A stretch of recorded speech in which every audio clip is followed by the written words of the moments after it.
Olá! Hoje a nossa análise vai focar no capítulo 28 do primeiro livro das Crônicas. A cena que abre o capítulo é bem forte, né? O rei Davi reunindo todo mundo em Jerusalém. Estão lá os líderes das tribos, comandantes militares, administradores, os guerreiros valentes, enfim, uma assembleia de peso mesmo. E aí Davi se levanta. E ele revela um desejo que ele tinha, assim, muito profundo. Construir um lugar fixo, sabe? Um templo para a Arca da Aliança do Senhor. Ele já tinha até... É, começado a planejar isso. Pois é, só que aí vem uma revolta-volta, né? Uma coisa divina mesmo. Deus avisa o Davi que, olha, não vai ser você que vai construir o templo. E a razão é impactante. Davi era um homem de guerra, tinha derramado muito sangue. Nossa, impressionante pensar nisso.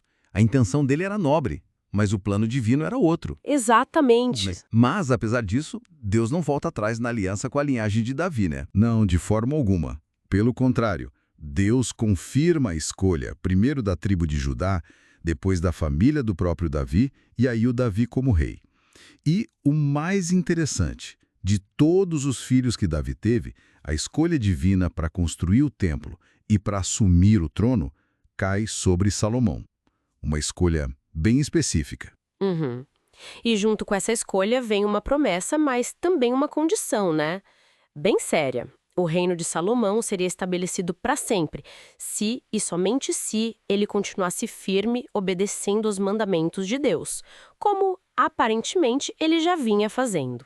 Isso, a condição é clara. A estabilidade dependia dessa fidelidade.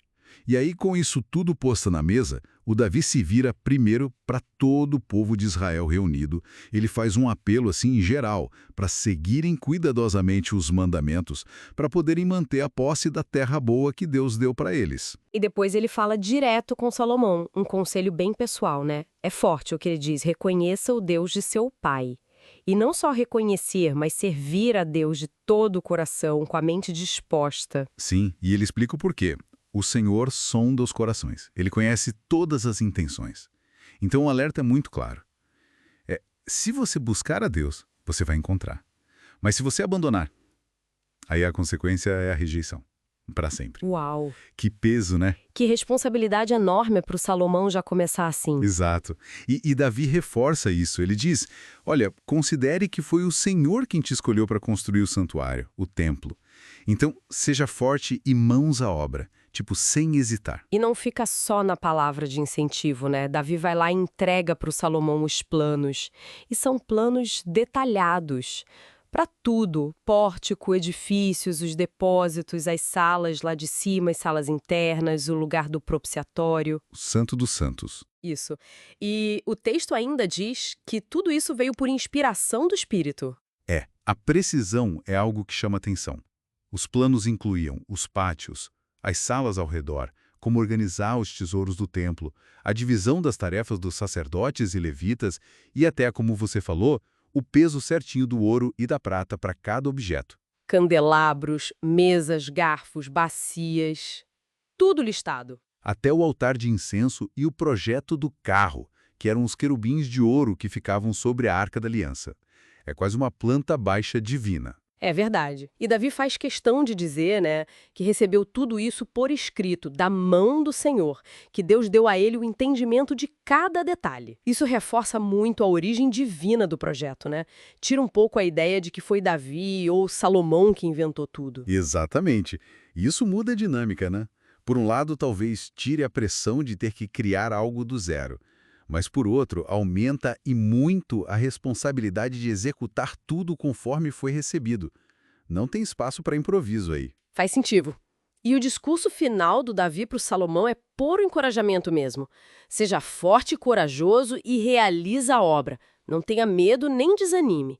E a promessa: pois o Senhor Deus, o meu Deus, está com você. E mais, ele assegura que Deus não vai abandonar Salomão até que toda a obra do templo esteja concluída.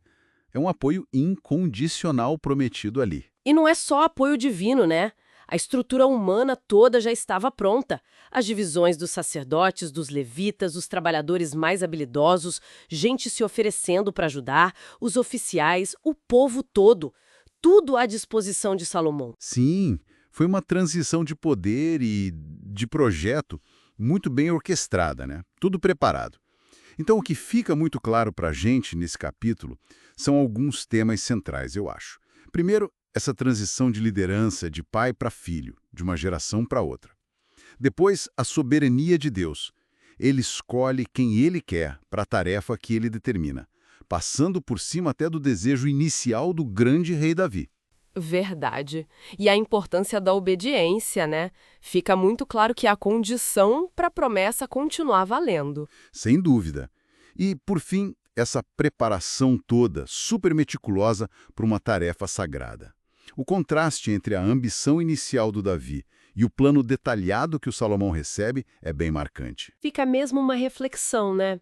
O que será que significa herdar uma missão desse tamanho, tão detalhada, que veio de uma força maior, em vez de seguir a própria vontade inicial? Como que se equilibra essa responsabilidade de seguir um plano divino à risca com a necessidade de ter liderança, coragem pessoal para de fato tirar a obra do papel? É algo para a gente pensar.